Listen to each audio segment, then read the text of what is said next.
introduce yourself to the viewing audience, brother. Hey, good afternoon, everybody. My name is Ray Hendrickson. It's a pleasure to meet you all. Freedom Radio.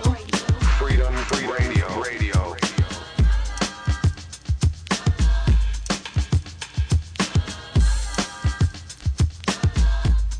Good to see you, brother. You know, it's been some years, man. Like, you know, first of all, man, we have this shared connection, brother, and you already know what's going on. Talk a little bit, what was the Brothers of Umoja? When did that take place?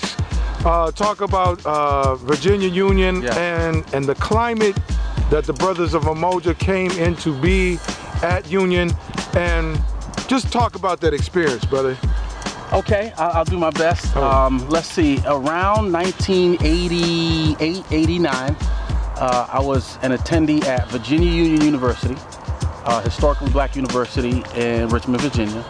And as is typical on HBCUs, you have a number of fraternities and sororities, all of which were Greek letter organizations. I had just come out of the Marine Corps and I was embarking on a college career.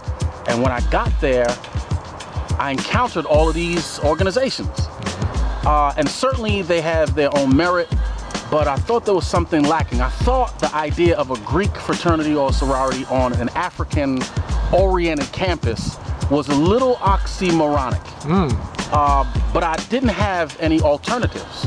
And so I ran into a number of fellas.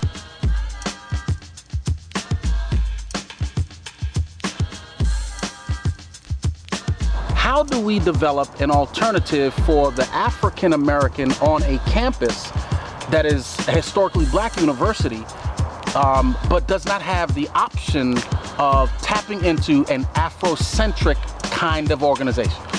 And Quick question. Yes, so sir. when you say Afrocentric, 1989 was a lot different between 2017. Agreed. Capture the time period, like the music, the culture, like what was we listening to? What was like our influences? Like kind of just real quick around that. You know, I mean, we seem to be so far removed from whence we've come. Back then, the music we listened to,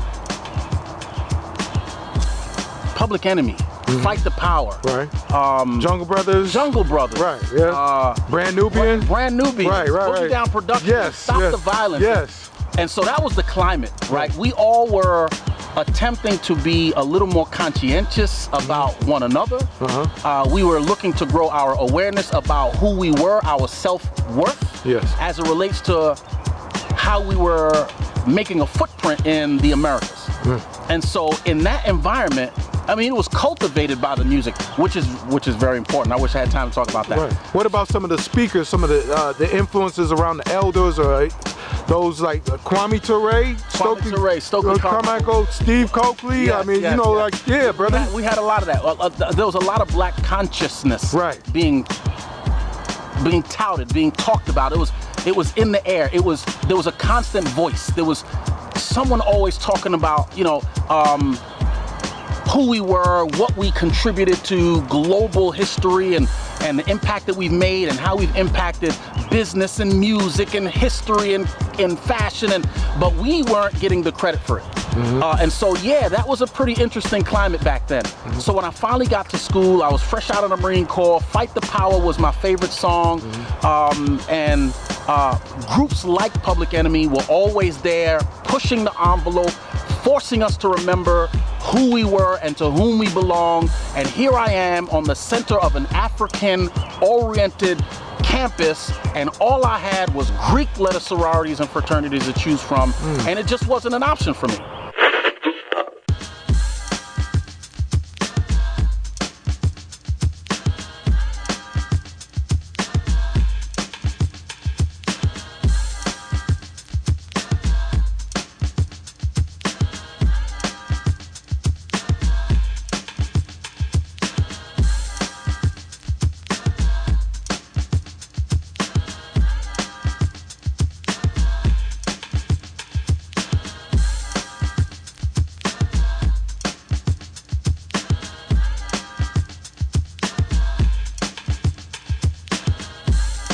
Were there any other organizations as Brothers of Umoja that you knew about that actually went on that campus to be officially recognized?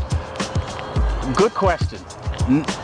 As far as I can remember, there were no other organizations outside of the Greek lettered organizations that we are accustomed to seeing on HBCUs. And so the revolutionary mind says, I will not accept the conditions of the question, I'm going to change the options.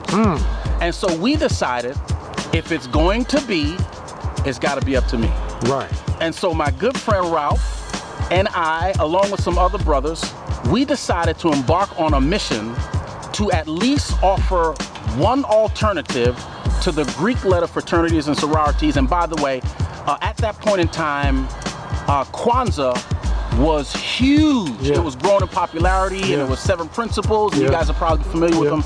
And so we kind of leafed through all of those attributes to find Umoja. And Umoja became the mantra for this movement that we would embark upon. Now, truth be told, we didn't anticipate that we were going to encounter so many obstacles. Yeah. We thought that these progressive thinkers, and a lot of revolutions begin on college campuses because they're, we're focusing on becoming more aware, and we're trying to exercise the knowledge that we're acquiring and all of those great things. And so we didn't anticipate we would encounter such significant opposition in our quest. Nonetheless, we persevered, and we were the very first, as far as I can remember, the very first non-Greek letter organization to charter a fraternity under the auspices of Virginia Union University.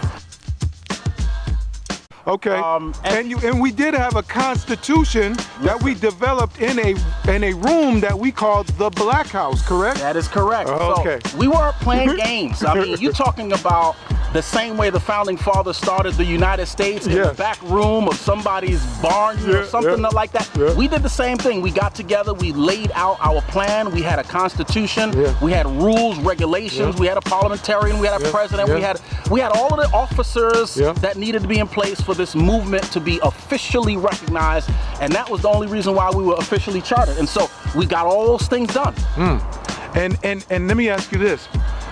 As that happened, how did the Brothers of Umoja begin to transform the dominant culture of that black college? Good question.